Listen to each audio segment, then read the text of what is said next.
सुबह के 8 बज गए और ये नालायक अभी तक के सो रहा है। पता नहीं इसे कब लग लाएगा। वो शर्मा जी का बेटा सुबह के 4 बजे से उठकर पढ़ाई करता है और ये अभी तक के सो रहा है। कुछ काम धंधा तो करता नहीं है, बस दिन भर आवारागर्दी करते रहता है। जानवरों के जैसे खाने को बता दो।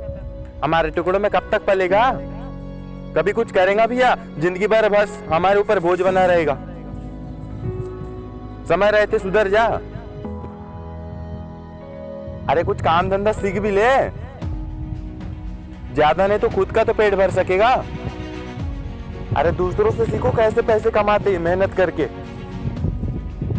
माँ बाप के टुकड़ों में नहीं पलते बाकी लोग, बस तू ही एक हमारे ऊपर जो बोझ बन गया है।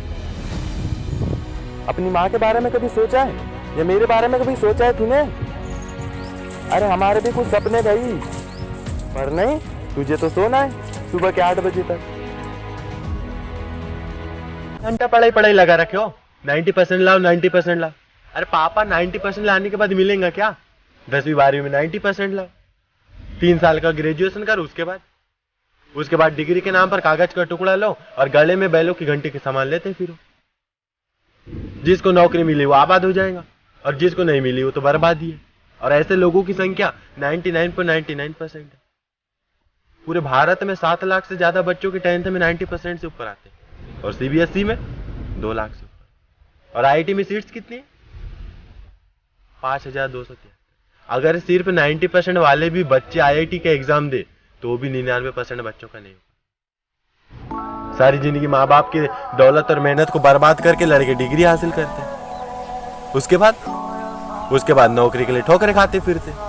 आधी जिंदगी पढ़ाई लिखाई में गुजर जाती है, आधी जिंदगी ठोकरें खाने में गुजर जाती है। तो क्या फायदा इसी पढ़ाई हासिल करके?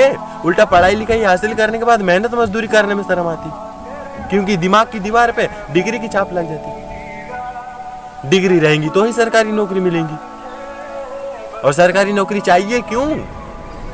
जिसके पास सरकारी नौकरी होती है। लड़की काली हो कबरी हो, उसको भी पूछेंगे कि तुझे लड़का कैसा चाहिए?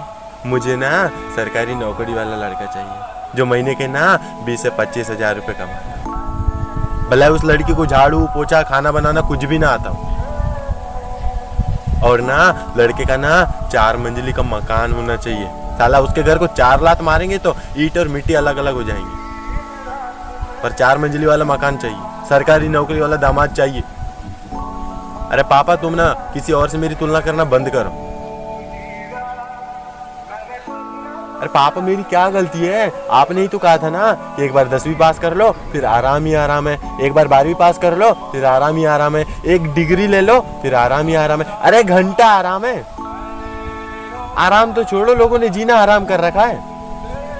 मुझे तो ये समझ में नहीं आ रहा पापा कि मैं कैसे गलत हो गया, क्योंकि आपने जो बोला मैं वो करता गया। मेरी ट्रेन तो आप लोगों के हाथ में थी ना, कि जिस भी स्टेशन पर भीड़ देखी वहां रोका, प्रेशर लोड किया और बस छुक छुक छुक छुक छुक छुक बिना डेस्टिनेशन के शुरू हो जा। पढ़ाई करो, रट्टा मारो, घर वालों के सामने पढ़ने की एक्टिंग करते रहो। और आज मिला क्या? ना हाथ में जॉब है और ना ही जिंदगी में आराम। हम सोसाइटी के बारे में क्या सोचते हैं, इससे सोसाइटी को घंटा फर्क नहीं पड़ता, पर सोसाइटी हमारे बारे में क्या सोचती है, इससे परिवार को बहुत फर्क पड़ता है। और इन सब में बच्चा फेल हो जाए, तेरा तो कुछ नहीं।